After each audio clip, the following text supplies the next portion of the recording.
Hey there, everybody. This is Josh Martinez with the spoiler review. I had the day off from work again today, so I was able to go to the movies once again.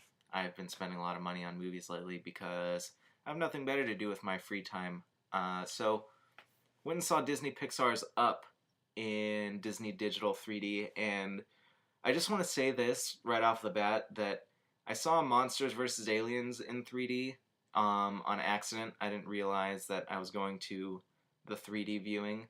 But what I've noticed from Monsters vs. Aliens and Up is that Disney 3D isn't really that cool because there's not a whole lot of awesome 3D moments where stuff's jumping out at you. So if you're gonna go watch this movie, and I highly recommend that you do, see it, in the normal platform, and if you have kids that want to see it in 3D, by all means take them and spend the extra money. So regardless of what I said in my first video, and I will be ruining movies for you in the future, that's probably what I'm going to be doing most of the time, but I'm not going to ruin Up for you because it instantly became one of my favorite movies. And Up was by far my favorite Disney Pixar movie, mainly because it was so well written and so well put together.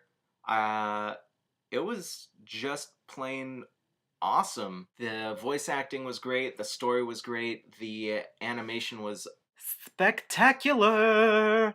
All the colors in the film were very eye-catching. They were vivid. They were just so amazingly done that it had your attention the entire time through the movie. I had a bunch of kids sitting around me, and it had their attention, so they did a good job coloring from the black and white at the beginning to the kaleidoscope of colors that came out when you released the balloons from the chimney, and then everything else throughout the entire film. The color was just great.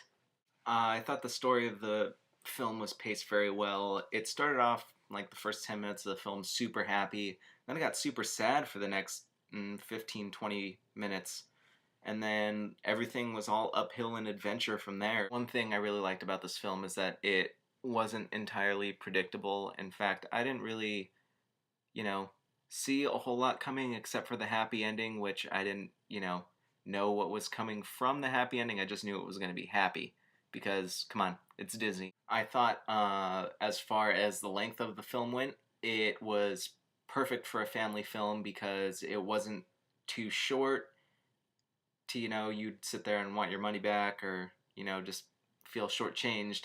And it wasn't so long to where it would lose a kid's interest if you had any. And I'm actually very glad I don't have kids right now, because if I'd have taken them to see that movie, they'd probably be quoting it for the next 6 or 7 months. Squirrel! Or until Disney and Pixar come out with another movie. Toy Story 3. Now for everything I didn't like about the movie.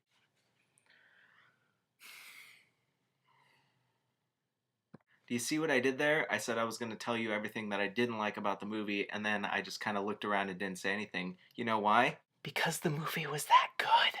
In my opinion. Well, that's all I'm going to say about Disney Pixar's Up.